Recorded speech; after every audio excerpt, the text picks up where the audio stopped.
नंदी विश्वसंचार करीत असताना कार्तिकेयांना भेटतात. नारायण नारायण.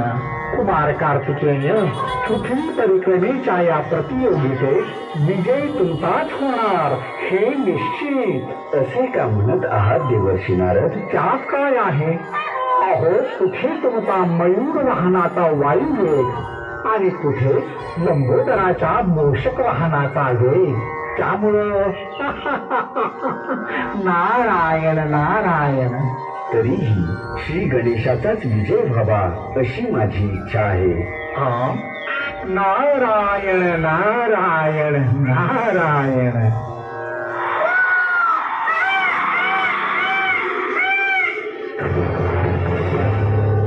अशा प्रकारे नारदांचे संभाषण होते आणि इकडे श्री गणेश नंदीशी विचार